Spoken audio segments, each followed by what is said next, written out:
Hey guys, here we go. Football Talk with Hawk, episode 26. What a dang good football weekend we had. Started on Saturday, had some absolutely fantastic games. I had, let's see, I think I went 5-0 in fantasy football this weekend. So, heck to the yeah. Um, and dang, it was fun. Man, was it fun. So let's start with Saturday. Let's do some of the college football stuff. Let's start with Saturday first. First of all, Michigan absolutely trounced Penn State. That was a drubbing of another level. Penn State looked unprepared. Didn't look fast enough to be able to play with Michigan's speed. Didn't look big enough, strong enough, but they're supposed to be. But they looked outmatched. Really just didn't look prepared for what was going to happen in Ann Arbor. Honestly, I really expected better from Penn State. They got Ohio State here in a couple weeks.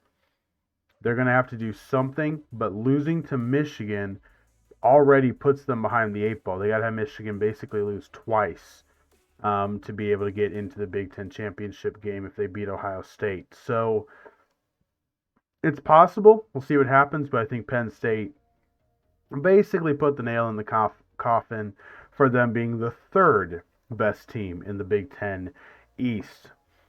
Tennessee, Alabama. What a game. Hooker, the Tennessee quarterback, 52 to 49. What a talent. I don't know if it's going to translate to the NFL. There was a stat that came out, and this is well known. If you've been watching college football for the last 25 years, you will know Ohio State quarterbacks don't work in the NFL. Go back, Troy Smith. Really good college quarterback. Never worked out in the NFL. You go even, I mean, let's even just go. So Florida quarterbacks, Chris Leak, never worked out in the NFL. Jason White, the Heisman winner from Oklahoma, never worked out in the NFL. Really, Baker Mayfield reminded me a lot of Jason White. His numbers were skewed. It wasn't his actual talent. And you're seeing what potentially would have happened. Smaller, undersized, and now Baker Mayfield's not going to have a job at the end of this year. And you never know how the college game is going to translate to the NFL. That's why the quarterback from Kentucky, Will Levis, I like him. I think he is too slow with the football, too slow mentally. He's got to get quicker. He's got to move faster. I like him as a prospect. I like his vision, but he's got to get quicker with the football. If he gets quicker with the football, I will say he's probably an NFL quarterback. He's running an NFL style offense. He's controlling the game from the line of scrimmage. He's doing a lot of things and looks like he's doing most of the things a NFL quarterback would have to do. Ohio State quarterback C.J. Stroud, Tennessee quarterbacks Hooker, even the Washington Huskies, Michael Penix, because he's starting to creep into that conversation of being drafted in the first two rounds. You, these guys are in shotgun so often. What are they going to do when they got to go under center? What are they going to do when they got to move the feet quicker to get out of the way of the offensive lineman? They're just going to step on them. So when it comes down to it, really, my I think Levis is probably going to be number one at the end of it all. I really do like Levis. I think he's slower. I think he hurt his stock a little bit. But when you look at the full, complete body of work, I think Levis has the best potential. And if he drops to ninth, 10th, it'll be great for those teams to pick him up. Cheap quarterback to be able to then start building around and using the cap to do so. But Tennessee Hooker is absolutely an amazing college quarterback. His poise in the pocket is beautiful. He reminds me a lot of Ritter from Cincinnati. He beat Alabama. Tennessee has the players and the skill to be able to do so, especially at home. And they set themselves up to beat Georgia and go to a SEC championship game. Is it going to happen? I don't know. But dang it, that was a fun game to watch. And then the night closed out with a quarterback that really, and I'm not kidding you, this quarterback actually wanted to personally beat USC and Lincoln Riley, quarterback for Utah. And he made a couple of the most amazing plays you're going to see in this season in college football. The coach, Kyle Whittingham, which I absolutely love. I love Kyle Whittingham. I want to be very clear about that. I love Kyle Whittingham. I think he is a very underrated coach in Utah. I think he has built the brand, built himself a home.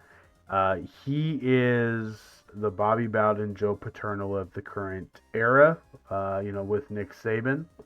His success is always good enough. You're not starving for more.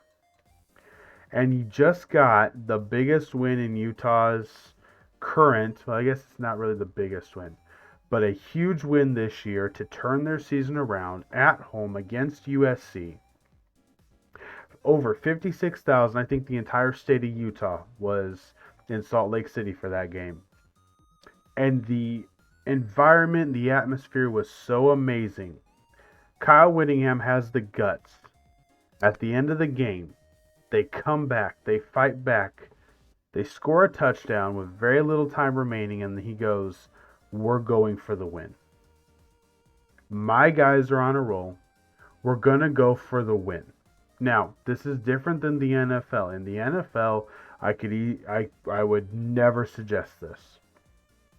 In the NFL, I'd say, yeah, go for overtime. You got to kick off. They still got to go the length of the field. If they get a field goal, you still get the ball. There's a lot of things that play into NFL overtime.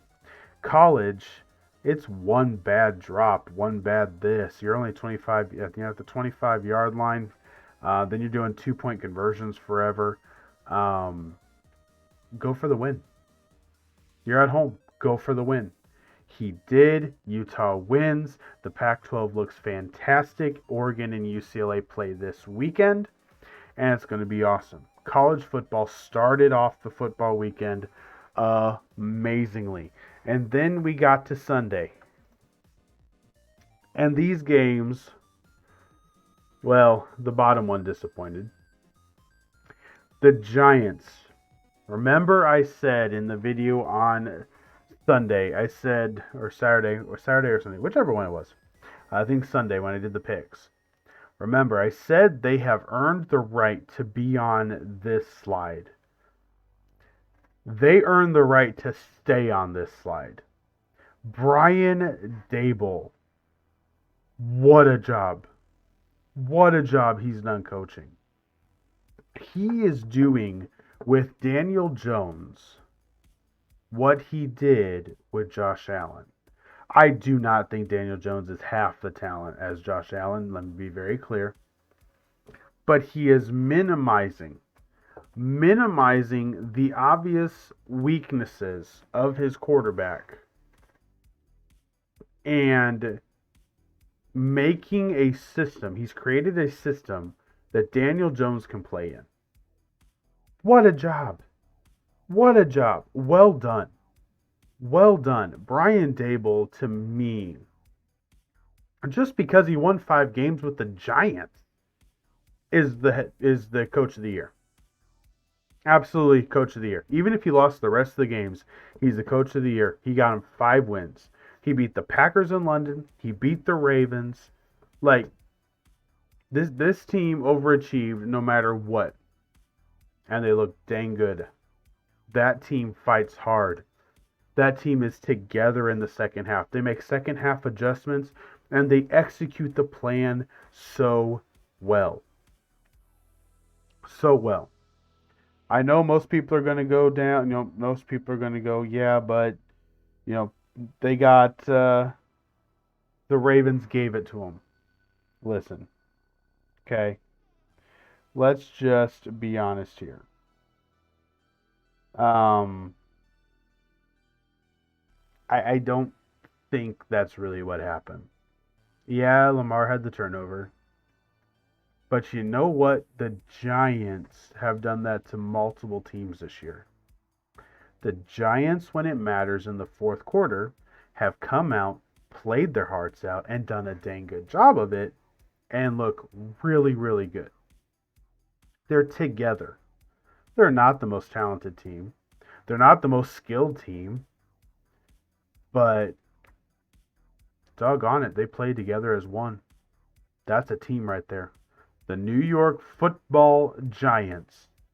That is a team right there.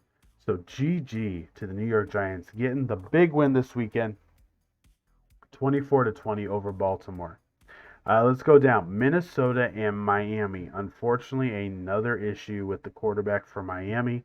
They get Tua back this week, but remember I said this was a bigger game for Minnesota. They needed to win this game on the road to prove that they're not a slouch when it comes to this. They had the close game at home against Chicago that should have never been close. They needed to go on the road to Miami with their second, third, fourth, fifth, whatever string quarterback Miami's on now.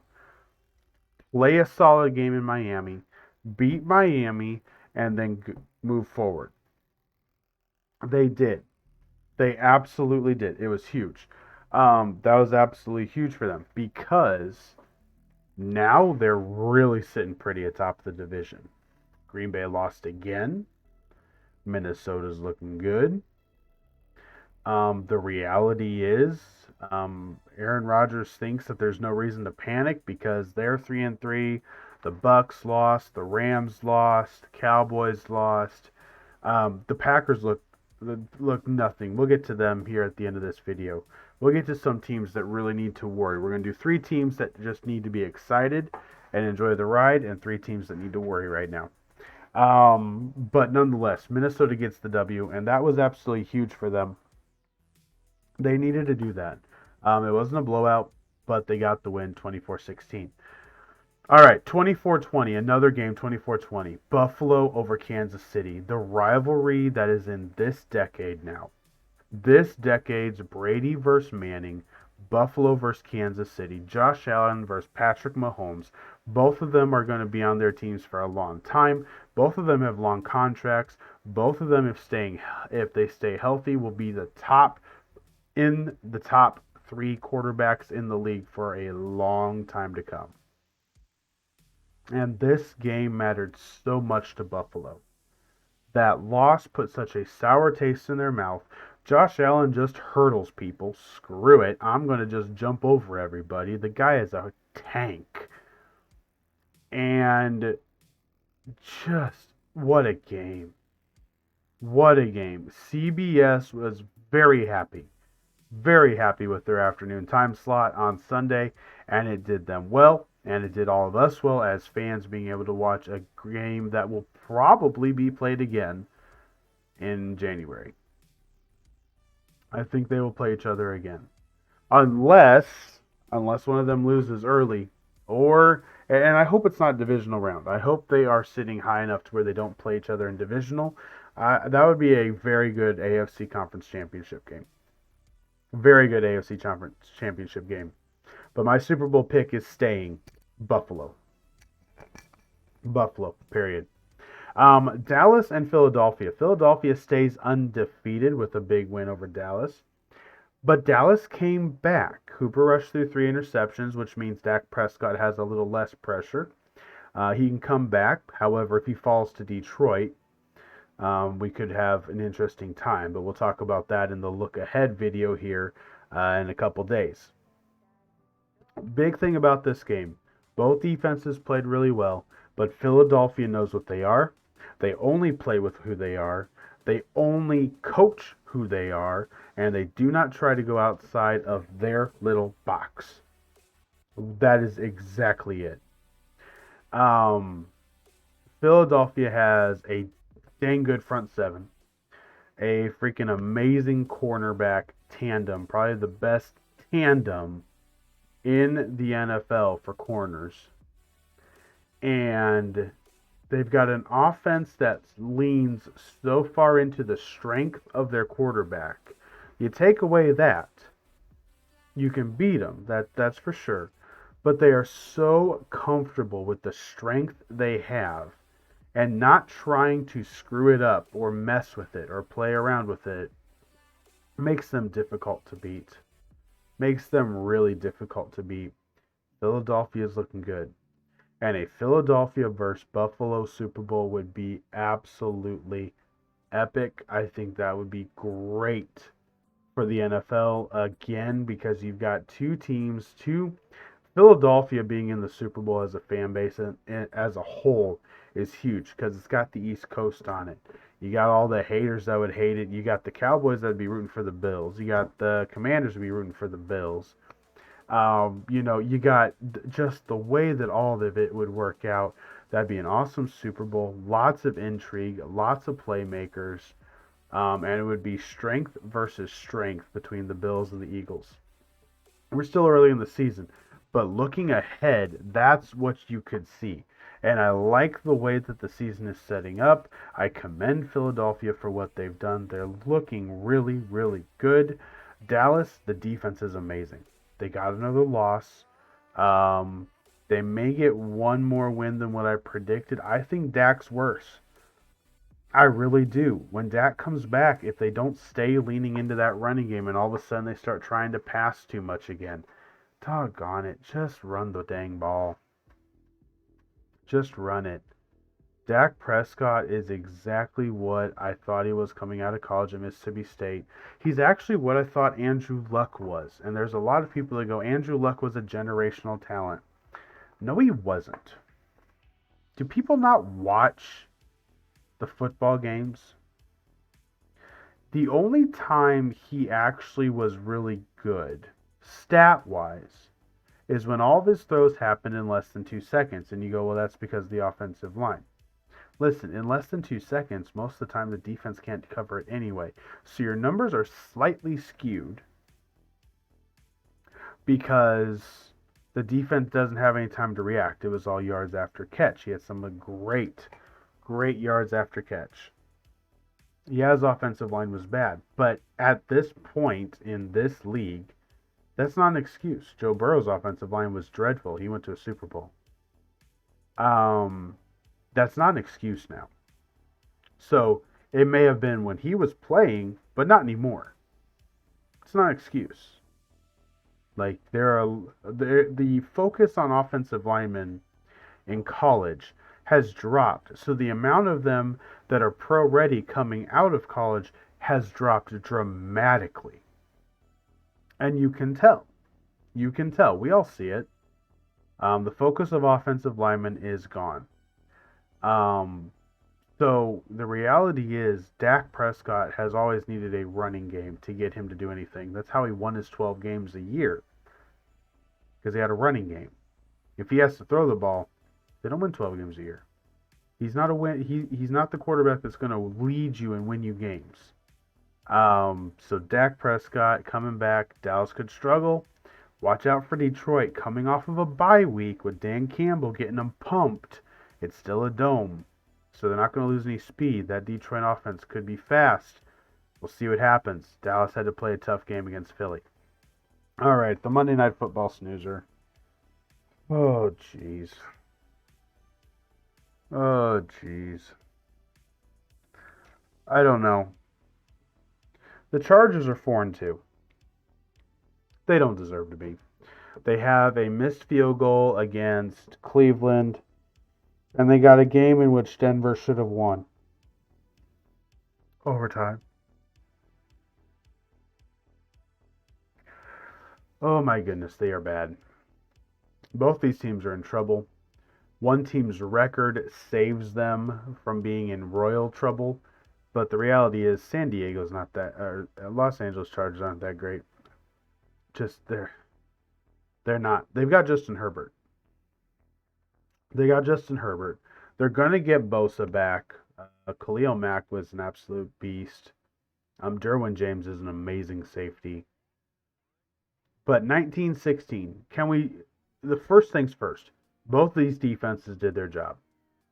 Denver's defense did their job. Los Angeles Chargers defense did their job. Chargers defense did their job. Both defenses are good. The offenses suck. And Denver's in trouble. I would fire Nathaniel Hackett right now. I normally hate mid-season firings. I really do. But if you know you're going to do it at the end of the year, do it now. And here is why I would do it now. Set the tone. That new ownership group goes, we aren't going to accept this type of losing. We're on Monday Night Football again. We're in a primetime game again. And now all these networks are going, did we make a mistake putting them in primetime? Like, that's what's happening right now. They're in primetime, and they're going, these games aren't any good. These games aren't any good. What are we going to do? Here's the reality. Denver needs to fire Nathaniel Hackett and do it quick. That way the entire team understands the new ownership group is not messing around and is not going to be as patient as the previous ownership group before trying to win, because they know with what happened with Los Angeles Rams, you spend money, you get players, you trust the people to do it, results can't happen. And if results aren't happening, and they know they can happen fast, changes need to be made quick. So that's what I'm going to go off of right now is fire him, put the team on notice of your job's up. Your job is on the line. You need to go out there and play. And I think they'd be better off if they did that right now. Hackett gets out of the way. You're able to make a different game plan. Russ maybe can get into a little bit of a rhythm. Hackett's something's off. Something's off with Russ. People have noticed something's off with Russ. It can't be a decline. The guy's one of the most accurate quarterbacks in, like, something is up. He may not be comfortable, but doggone it,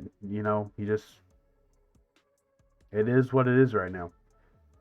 And with a defense like that, you should be able to win. And you should have won in LA. You should have won in LA.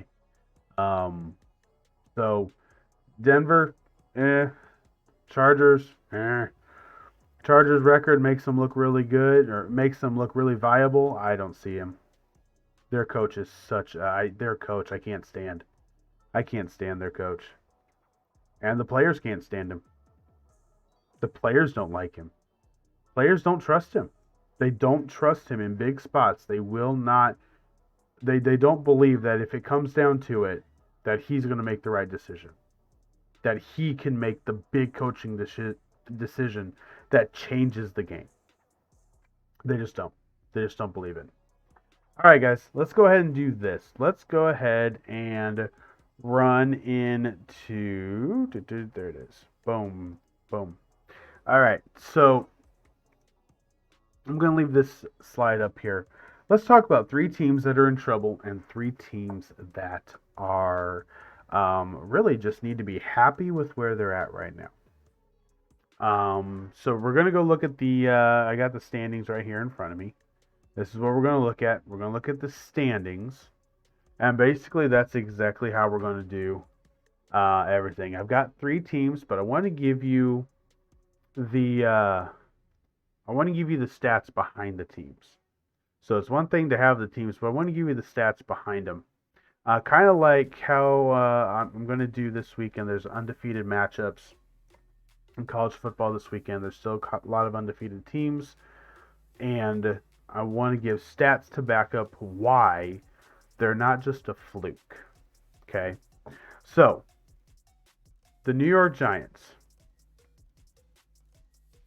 this is where um, this is where they're at right now in the NFL. New York Giants need to just be happy. Really. New York Giant fans really just need to be happy. I know, of course they are. Of course they are. They're sitting at 5-1. Here is something that um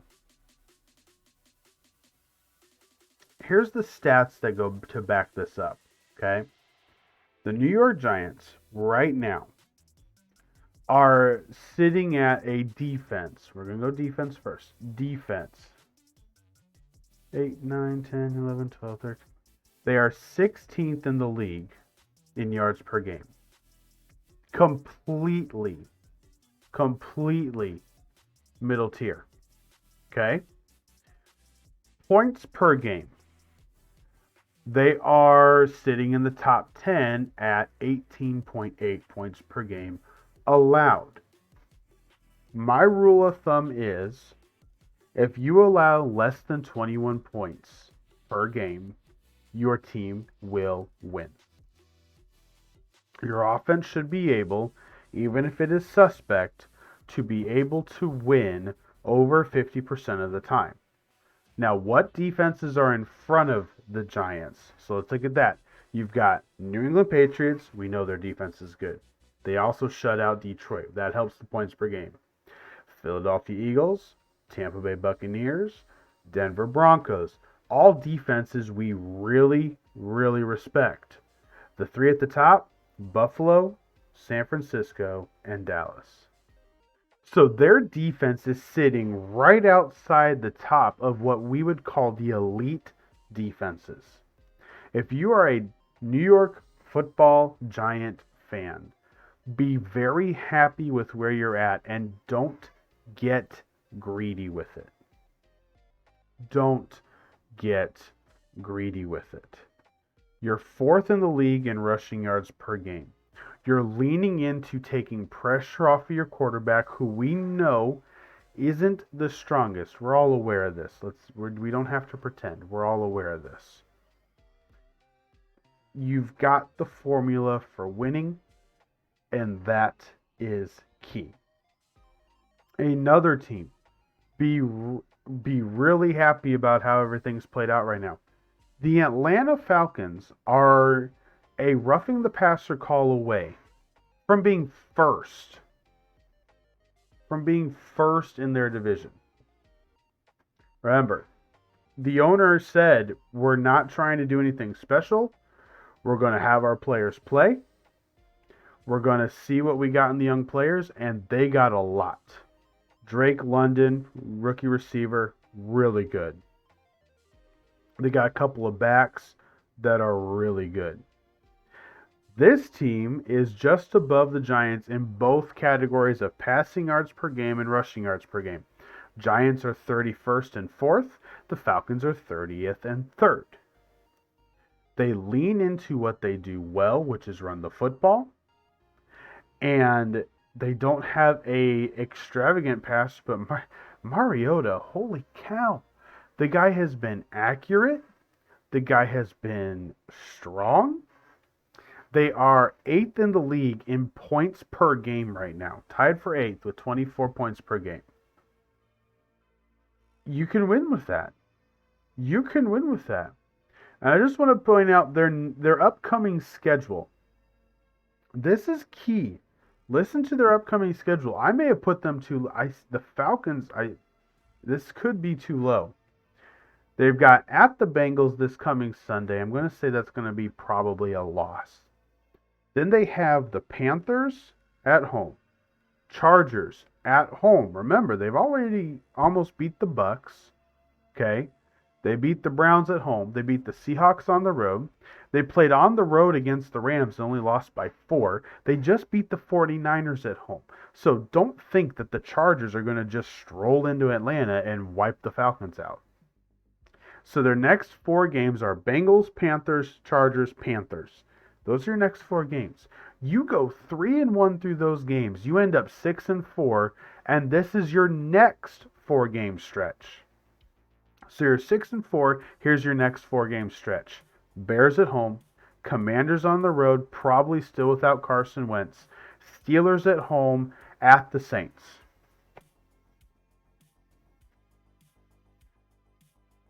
I really, I really would not be shocked if this team somehow pulled out this division. Not because they're better than the Buccaneers, but because their schedule and the way that this team is playing together looks so good.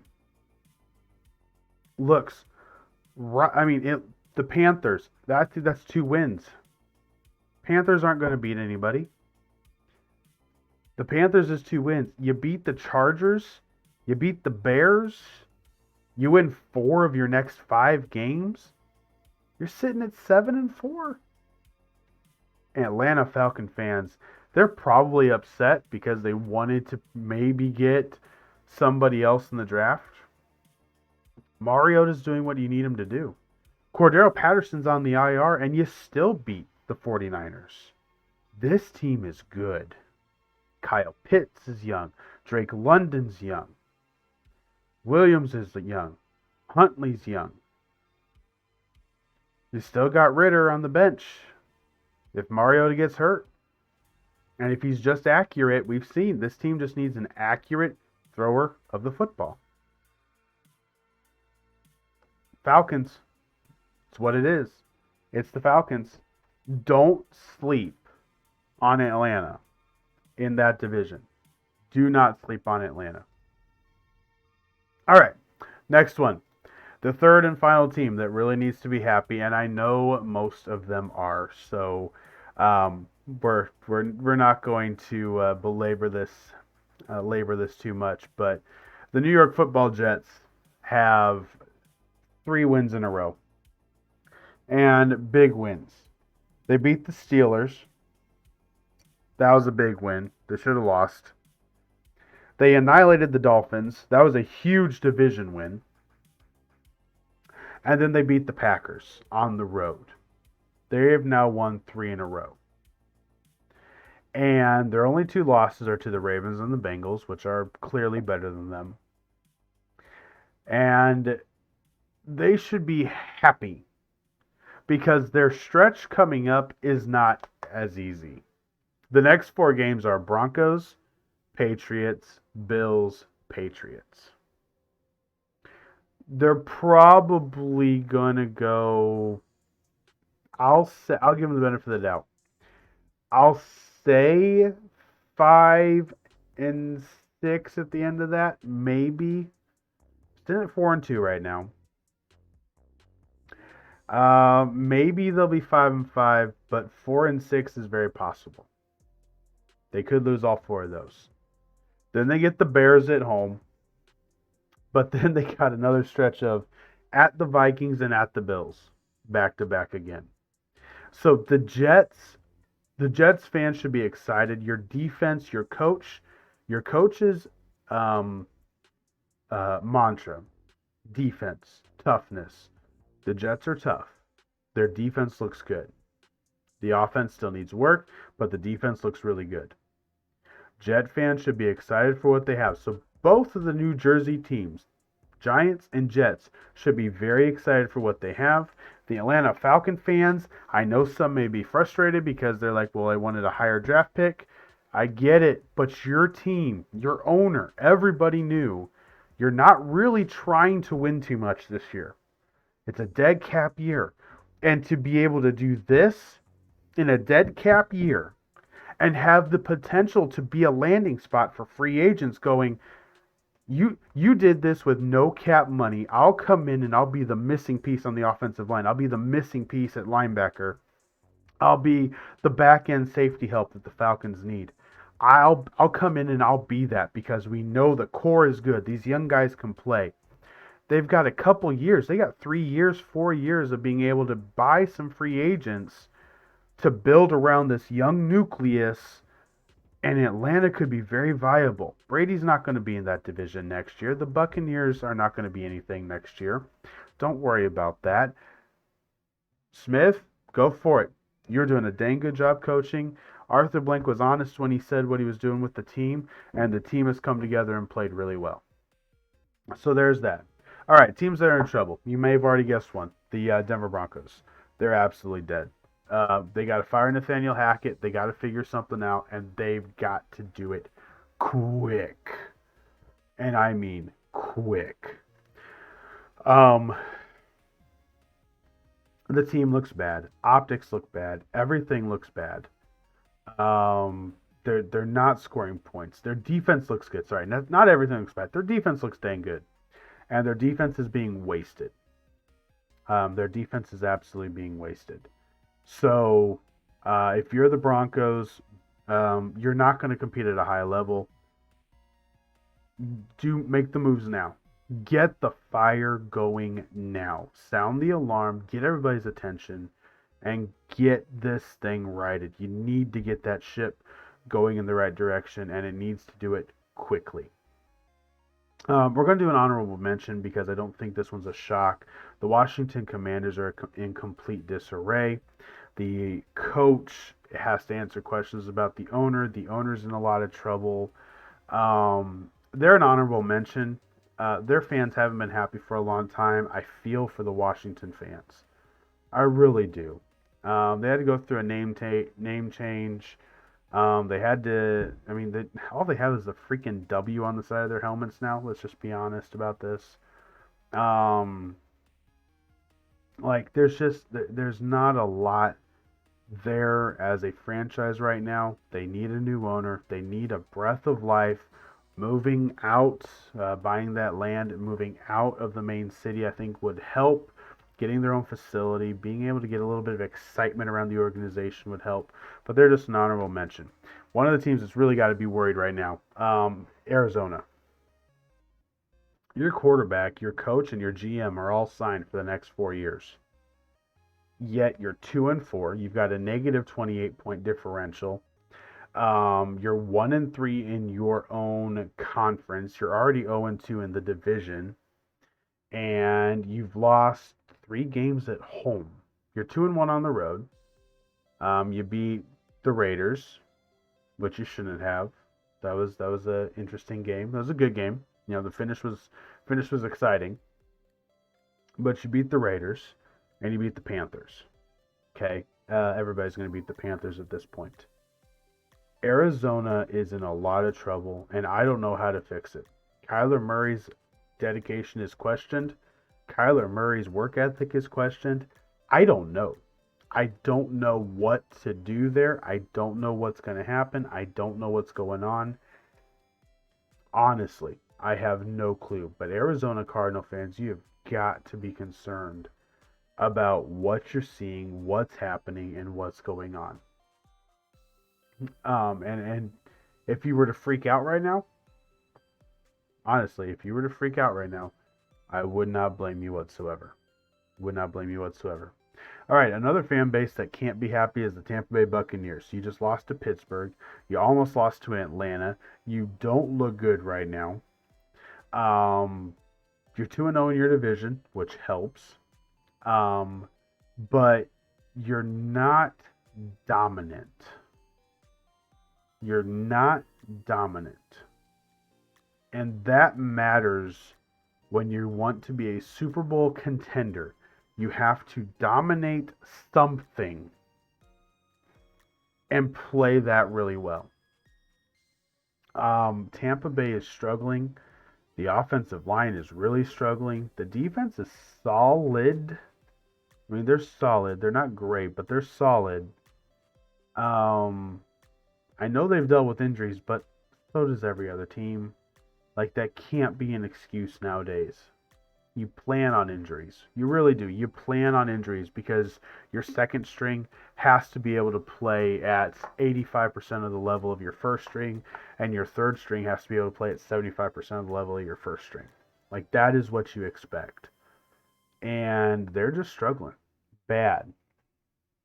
And it probably wouldn't matter if it wasn't for the fact that they know this is Brady's last year and they have Super Bowl aspirations. And right now they're tied with Atlanta for the division lead. The only reason they're leading is because they beat Atlanta, and they're only a game in front of the Saints. And let's be honest, the Saints, they're just pesky. Like I just said, Atlanta's schedule, you're not running potentially, you're not running away with this division. You're going to be in a dogfight, so you're going to have to figure it out and get it going. You're going to have to figure it out and get it going.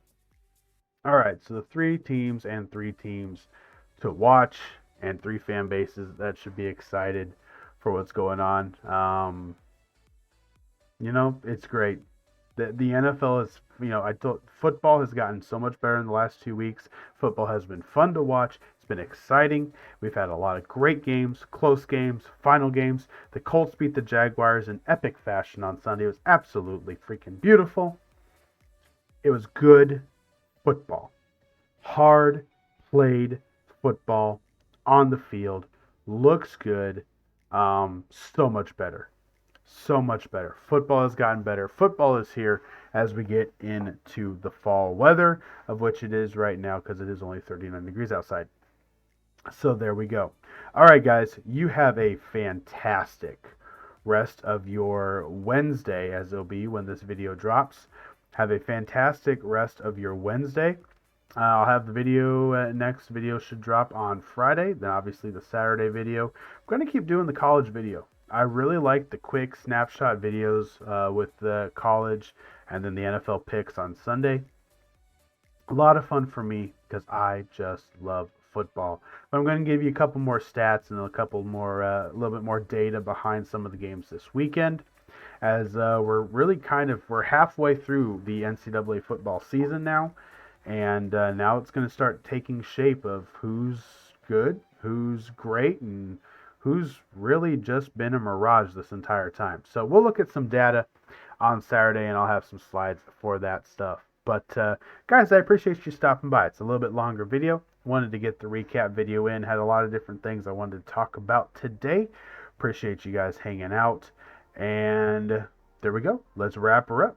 Until next time, subscribe, like the video, help the algorithm go up. And for now, this is it.